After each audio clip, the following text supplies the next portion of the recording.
नमस्कार। आज हम एक ऐसे व्यक्ति पर नज़र डाल रहे हैं जिनका नाम सुनते ही जहन में एकदम से फ्यूचर टेक्नोलॉजी, रॉकेट, इलेक्ट्रिक गाड़ियाँ ये सब घूमने लगता है। Elon Musk. हाँ बिल्कुल, एक ऐसा नाम जिसे आज कौन नहीं जानता। सही कहा।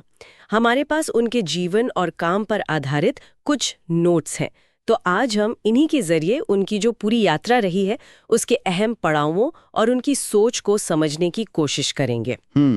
तो मतलब मिशन ये है कि इन नोट से वो खास बातें निकालें जो दिखाती हैं कि कैसे एक अकेले व्यक्ति ने कई इंडस्ट्रीज को, आप कह सकते हैं, हिलाकर रख दिया। बिल्कुल। और ये सिर्फ उनकी कहानी नहीं है। हाँ, ये समझने की कोशिश है कि इतने बड़े बदलाव असल में आते कैसे हैं, प्रोसेस क्या होता है। चलिए फिर शुरू करते हैं। बिल्कुल।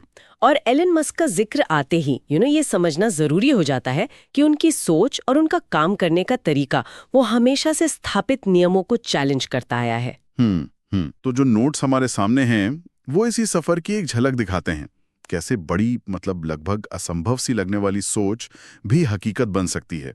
तो हाँ, उनकी शुरुआत देखना वाकई दिलचस्प है। हाँ, तो नोट्स के मुताबिक कहानी शुरू होती है 1971 में दक्षिण अफ्रीका के प्रिटोरिया शहर से। बचपन से ही वो किताबों और कंप्यूटर में काफी डूबे रहते थे। अच्छा।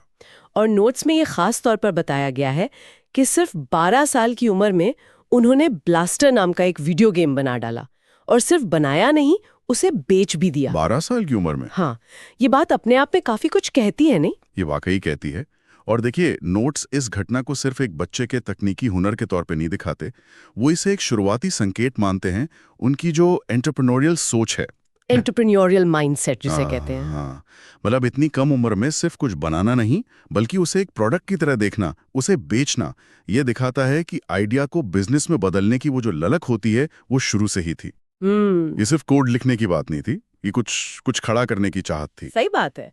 फिर कहानी आगे बढ़ती है और वो अमेरिका का रुख करते हैं। हाँ। नोट्स बताते हैं कि 1995 में वो स्टैनफोर्ड में पीएचडी के लिए आए थे, लेकिन सिर्फ 2 दिन बाद ही, सोचिए, सिर्फ 2 दिन बाद, हाँ, ये बड़ा फेमस किस्सा है, उसे छोड़कर अपने भाई के साथ Zip2 कंपनी शुरू कर दी। ये एक तरह की ऑनलाइन सिटी गाइड जैसी थी। और उसके बाद आया X.com, जो बाद में बना पेपैल। ये नाम तो आज खैर हर कोई जानता है। बिल्कुल। और पेपैल, अब देखिए, वो सिर्फ एक सक्सेसफुल कंपनी नहीं थी, वो मस्क के लिए एक लॉन्च पैड साबित हुई। लॉन्च पैड कैसे? नोट्स इस बात पर जोर देते हैं कि 2002 में जब ईबे ने पेपाल को खरीदा तो मस्क के हिस्से में अच्छी खासी रकम आई, करीब $180 मिलियन। ओह, काफी पैसा है ये तो। हाँ। अब यहाँ दिलचस्प बात यह है, जैसा कि नोट्स इशारा करते हैं, कि उन्होंने इस पैसे को कहीं सुरक्षित रखने के बजाय लगभग पूरा का पूरा अपने अगले और कहीं ज्यादा जोखिम भरे आइडियाज में झोंक दिया। पूरा का पूरा? कौन से आइडियाज थे ये? स्पेसएक्स और टेस्ला। अच्छा। सोचिए जरा, एक इंटरनेट पेमेंट कंपनी से निकलकर वो अचानक रॉकेट बनाने और इलेक्ट्रिक कार बनाने की बात करने लगे। बिल्कुल ही अलग फील्ड्स। हाँ। नोट्स के अनुसार ये सिर्फ रिस्क लेना नहीं था, ये तो लगभग सब कुछ दांव पर लगा देने जैसा था। कहते हैं एक समय तो ऐसी भी नौबत आई थी कि वो व्यक्तिगत तौर पर दिवालिया होने के कगार पर थे। सच में? हाँ। ये दिखाता है कि उनकी सोच वो छोटी मोटी कामयाबी पर रोकने वाली नहीं थी, वो इन पैसों से और बड़े और ज्यादा मुश्किल लगने वाले पहाड़ चढ़ना चाहते थे। ये वाकई हैरान करने वाला है। मतलब इंटरनेट सॉफ्टवेयर से सीधा हार्डवेयर में हेवी इंजीनियरिंग और अंतरिक्ष विज्ञान की दुनिया में कूद पड़ना। बिल्कुल। टेस्ला के साथ इलेक्ट्रिक कारों को मेन स्ट्रीम में लाने का सपना, स्पेसएक्स के जरिए रॉकेट टेक्नोलॉजी में क्रांति लाने का लक्ष्य, और फिर सोलर सिटी के साथ सौर ऊर्जा को बढ़ावा देना। नोट्स इन्हें सिर्फ कंपनियों के तौर पर नहीं देखते, नहीं, बल्कि बड़े मिशन के तौर पर दिखाते हैं। सही कहा। और यहाँ ये समझना जरूरी है कि ये कदम उठाए क्यों गए। नोट्स इशारा करते हैं कि टेस्ला का मकसद सिर्फ अमीरों के लिए एक महंगी इलेक्ट्रिक कार बनाना नहीं था। तो क्या था? मकसद था पूरी ऑटो इंडस्ट्री को जीवाश्म ईंधन मतलब फॉसिल फ्यूल से दूर धकेलना, एक सस्टेनेबल ट्रांसपोर्टेशन का रास्ता खोलना।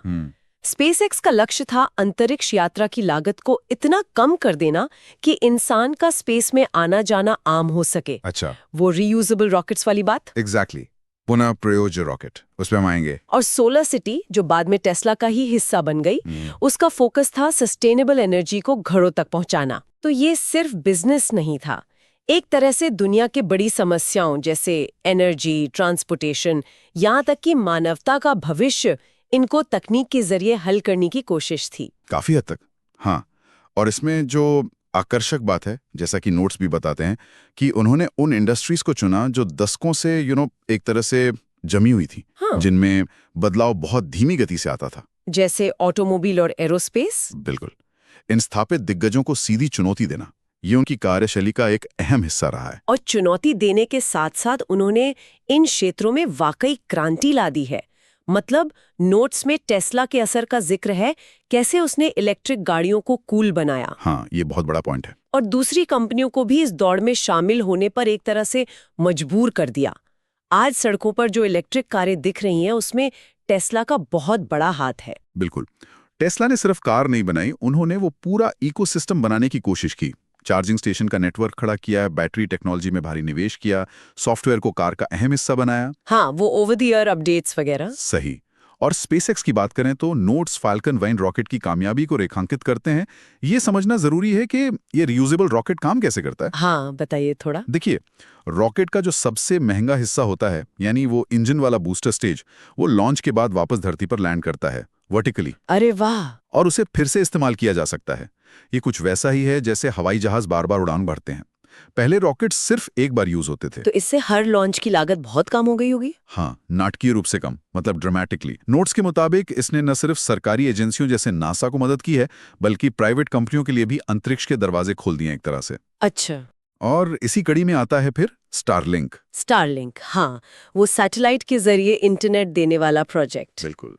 नोट्स बताते हैं कि इसका मकसद दुनिया के उन दूर दराज इलाकों तक हाई स्पीड इंटरनेट पहुंचाना है, जहां केबल या फाइबर पहुंचाना मुश्किल है या बहुत महंगा है। इसकी क्षमता बहुत बड़ी है, खासकर वो जो डिजिटल डिवाइड है उसको कम करने में। लेकिन हाँ, नोट्स में इससे जुड़ी कुछ चिंताएं भी हैं। जैसे अंतरिक्ष में बढ़ते सैटेलाइट्स का मलबा, स्पेस डेब्रिस जिसे कहते हैं, और रात के आसमान पर, मतलब एस्ट्रोनॉमिकल ऑब्जर्वेशंस पर इसका क्या असर होगा। ये वो पहलू हैं जिन पर अभी काफी बहस जारी है। ये तो सोचने वाली बात है। और फिर है न्यूरालिंक, ब्रेन कंप्यूटर इंटरफेस।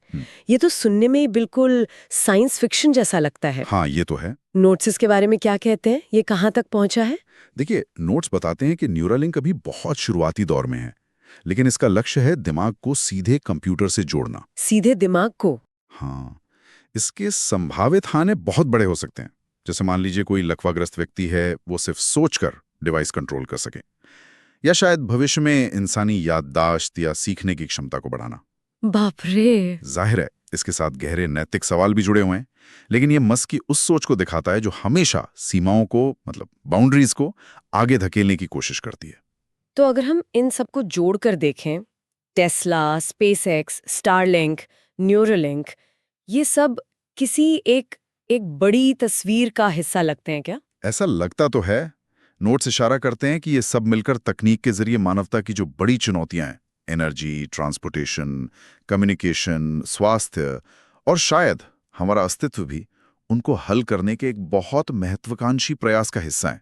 हर कंपनी एक अलग पहेली का टुकड़ा सुलझाने की कोशिश कर रही है, ऐसा लगता है। और भविष्य को लेकर उनकी सोच वो तो और भी बड़ी है। नोट्स में उनके सबसे महत्वाकांक्षी लक्ष्य का जिक्र है। कौन सा? मानवता को एक मल्टी प्लैनेटरी स्पीशीज बनाना, यानी सिर्फ पृथ्वी पर नहीं बल्कि दूसरे ग्रहों पर भी इंसानी बस्तियां बसाना। हाँ। और इसमें सबसे पहला नाम आता है मंगल ग्रह का, मार्स। हाँ, मार्स। मंगल ग्रह पर एक आत्मनिर्भर कॉलोनी बसाना उनका घोषित लक्ष्य है। ये उनकी महत्वाकांक्षा की स्केल को दिखाता है, जो सचमुच अभूतपूर्व है। ये सिर्फ एक इंजीनियरिंग की चुनौती नहीं है, जैसा कि नोट्स कहते हैं। ये मानवता के लंबे भविष्य और ब्रह्मांड में हमारी जगह से जुड़ा एक गहरा दार्शनिक सवाल भी खड़ा करता है। नोट्स में इस बात का भी जिक्र है कि उनका विजन एक सस्टेनेबल फ्यूचर, यानी एक टिकाऊ भविष्य बनाने का है। क्या इसका मतलब सिर्फ टेक्नोलॉजी से है? देखिए, उनकी जो कल्पना है सस्टेनेबल फ्यूचर की, वो काफी हद तक बड़े पैमाने के तकनीकी समाधानों पर निर्भर करती है। चाहे वो इलेक्ट्रिक गाड़ियां हों या सोलर एनर्जी हो या फिर दूसरे ग्रहों पर जीवन बसाना। हाँ, लेकिन नोट्स इस पर भी सवाल उठाते हैं कि क्या ऐसे भव्य दूरगामी लक्ष्य, क्या वो हमें आज की जो ज्यादा जरूरी समस्याएं हैं, जैसे क्लाइमेट चेंज का तात्कालिक असर या बढ़ती असमानता या मौजूदा एनर्जी सिस्टम को सुधारना, क्या उनसे ध्यान भटकाते हैं? अच्छा, ये भी एक एंगल है। हाँ। या फिर क्या ये हमें वो हासिल करने के लिए प्रेरित करते हैं जो हम शायद अन्यथा सोच के भी नहीं? इस पे अलग अलग दृष्टिकोण हो सकते हैं, ये एक वैलिड डिबेट है। ये वाकई एक जरूरी सवाल है। तो हमने देखा कि कैसे दक्षिण अफ्रीका में वीडियो गेम बनाने वाले एक लड़के से कहानी शुरू हुई। हाँ। फिर Zip2 और पेपाल जैसी शुरुआती कंपनियां बनी और उनके जरिए एलन मस्क ने टेस्ला और स्पेसएक्स जैसी इंडस्ट्री बदलने वाली कंपनियां खड़ी की। सही। स्टारलिंक और न्यूरोलिंक जैसे उनके मौजूदा प्रोजेक्ट्स पर भी बात की और मंगल ग्रह पर बस्ती बसाने के उनके उस विशाल सपने को भी समझा। तो ये सब हमें क्या बताता है?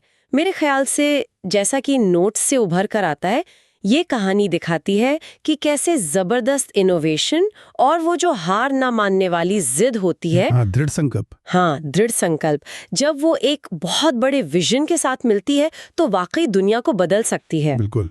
ये दिखाती है कि अगर जुनून और मेहनत हो तो वो लक्ष्य भी हासिल किए जा सकते हैं जो कल तक शायद नामुमकिन से लगते थे। बिल्कुल।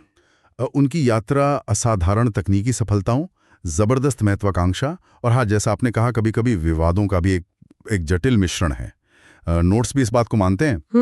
बार-बार बदला है। आप उनके तरीकों से सहमत हों या ना हों, उनके इम्पैक्ट से इनकार नहीं किया जा सकता। उन्होंने भविष्य के बारे में सोचने का हमारा नजरिया बदला है, ये तो मानना पड़ेगा। सही कहा। और अब इस पूरी चर्चा के बाद शायद श्रोताओं के लिए एक सवाल छोड़ा जा सकता है। हाँ, जरूर। आज हमने कई भविष्य की तकनीकों पर बात की। इलेक्ट्रिक वाहन जो अब आम हो रहे हैं, सस्ते होते रॉकेट लॉन्च, पूरी दुनिया को जोड़ने वाला सैटेलाइट इंटरनेट और दिमाग को कंप्यूटर से जोड़ने की कोशिशें। अगर आपको इनमें से किसी एक तकनीक को चुनना हो, तो कौन सी तकनीक आपको लगता है कि आने वाले 20-30 सालों में हमारे रोजमर्रा के जीवन पर सबसे गहरा और सबसे स्थायी असर डालेगी? दिलचस्प सवाल है। क्या वो हमारे आने जाने का तरीका होगा, या जानकारी तक हमारी पहुंच, या शायद हमारे स्वास्थ्य और हमारी क्षमताओं से जुड़ी कोई चीज? इस पर सोचिएगा जरूर, क्योंकि हर तकनीक के अपने दूरगामी परिणाम होंगे।